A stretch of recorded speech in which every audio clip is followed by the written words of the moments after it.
Baliko Kadaama TV.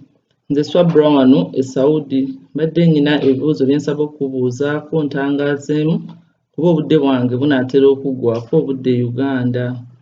Nga ekimu ku byo nawuliddeko nga bagamba nti bw'otuuka e Uganda olina emitwalo 25 gy'osasula egy'okukebera corona.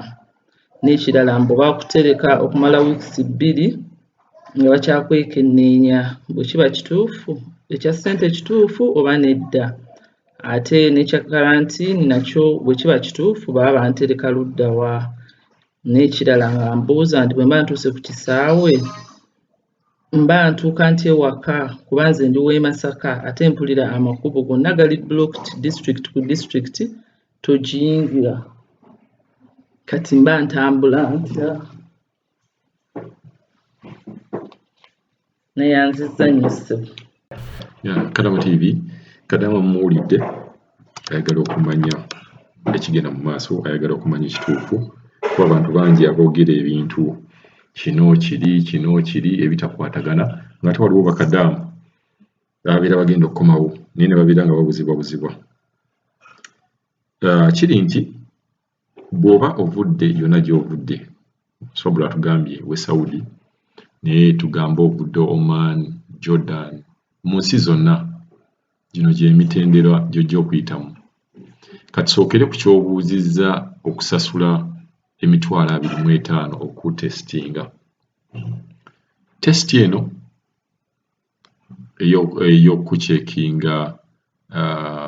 ey'okucekinga corona bagikola singa babeera bakuteeberezza okubeera nti olina corona, eyo PCR test. Kati PCR test eyo bagikola nga bakuteeberezza kubajjukira waliwo n'obuuma obwo obumeasuringa temperature. Kasita baba balaba nga temperature yo eri waggulu bajja kusaba osooke weeyawule mu banno bakutesitinge. Kati entesitinga bagijjako $65, roughly emitwalo 25. Ekyo nkiddamu. Kasita bakola PCR test ne bakukinga bateebereza nti oyinza okuba olina obulwadde bwa corona bakuggyako $65 gy'emitwalo 25. Tukyali ku kibuuzo Swabra kyabuuzizza nti kituufu. Yes, kituufu kasita bakuteebereza okubeera nti olina obulwadde bwa corona. Wabula si buli muntu nti atuuka ku kisaawe bamukolako tesiti eyo. Kasita obeera ne certificate eziraga nti olina corona, kasita olaga nti newagemwa, eyo tesiti tebagikolako. So sigamba nti buli ajja bamukolako tesiti eyo, wabula bazikola ku muntu aba gwe babeera bateebereza. N'ogenda n'obuuza ekintu ekya karantini nti bagambye nti bakuteeka abantu mu karantini ennaku 14. Nja kugamba kituufu ate si kituufu, kisinziira.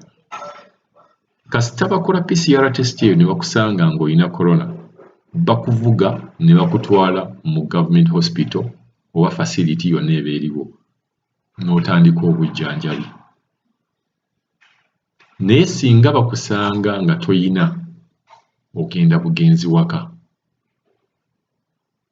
So kino ekya karantini nti omuntu bw'ajja alina okugenda mu karantini ennaku 14 kituufu ku muntu gwe baba basanzeemu obulwadde, naye ate si kituufu nga bwe bagambye nti buli muntu yenna agenda ku karantini. Ekyo si kituufu. Bagitwalamu oyo yekka gwe babeera bakakasizza nti mulwadde. Akabadi kaakano bakakolyo kaakano. Waliwo Kadaama eggulu yatusukumidde message eyakomyewo okwosa eggulo n'agamba bwe yatuuse ku kisaawe ne bamugamba bagenda mukola tesiti eyo. Ne bamukola tesiti ne bamusanga nga talina bulwadde. Ate ne bamugamba nti ne bagenda mutwala mu karantini. Awo babeera bakulimba, babeera baagala kuggyako kujja ssente. Nti kasita bagamba ekintu ng'ekyo, bagamba nti tolina corona, olina kugenda bugenzi waka. Kati wano babeera bakutiisatiisa ne bagamba kati katusooke tugende tugira ku monitoringa then tulabe kati awo omuntu omwangu agamba nti sisobola butagendayo kankuwa wano kyenkuwa naye ezo ssente oba ozimuwadde ng'akubbye bubbi.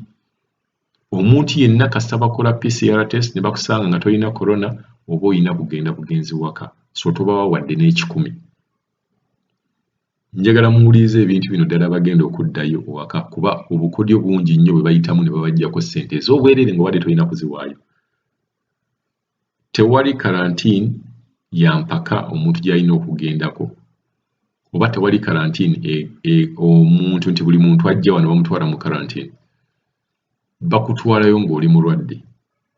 Veeyo gy'ovudde nga weegemesezza, bw'omala okwegemesa beera ne certificate yo, then ate Katonda akuyambye nti bw'otuuka oleme kukwatibwa bulwadde awo kuba mu transition eyo ey'okuva gy'ovudde n'ogenda ku nnyonyi. Process eyo waliwo abantu abatera okukwatibwamu obulwadde mu process eyo. Kasita otuuka wano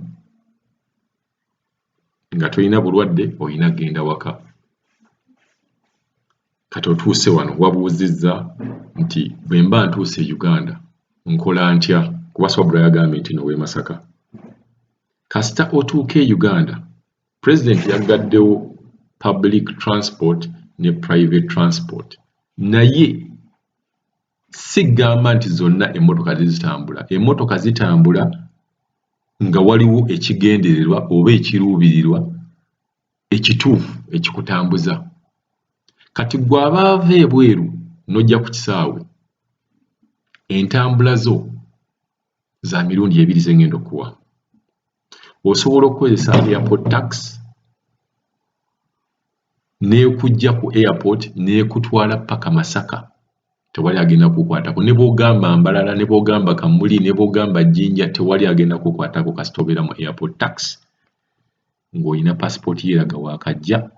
Tewali agenda kutawanya, bagenda kuvuga paka waka. Eyo y'entambula esooka. Funa airport tax gituulemu ogenda buli kitundu ky'e Uganda ojja kigendamu nga tewali akutawaanyiza.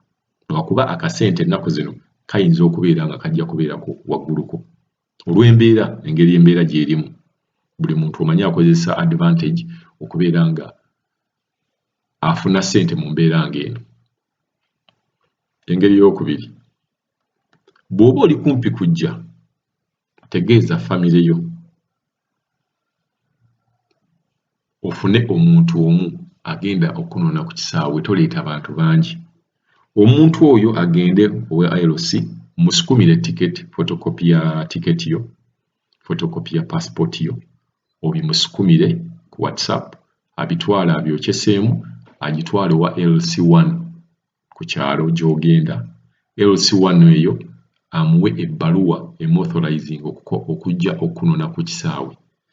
Kati bw'anaaba ajja kubeera ne passport copy yo, abeere ne gundi ticket yo, photocopy ya ticket kuwa bookingira naddira otuuka, then abeere ne LC1 letter era ajja kunonayo. Kati yeeno engeri eri cheaper oba yeesingako okubeera ng'eri cheap, yeesingako okubeera ey'ebbeeyi entono. Airport tax ejja kujjako akasente nga kawerako, naye gwe funa muntu omu agende akole ku kintu ekyo akunone. Toleeta famire yonna nti emmotoka otaddemu ate famire nti yegenda okunona ku kisaawe. Ojja kubeera nga otuuka bulungi. Ndowooza bye bibuuzo ebisatu Swabra byabadde abuuzizza ng'ayagala okumanya ddala kituufu. Mu bimpimpi kankuddiremu ekya $65 kituufu bwe bakususpectinga nti olina corona.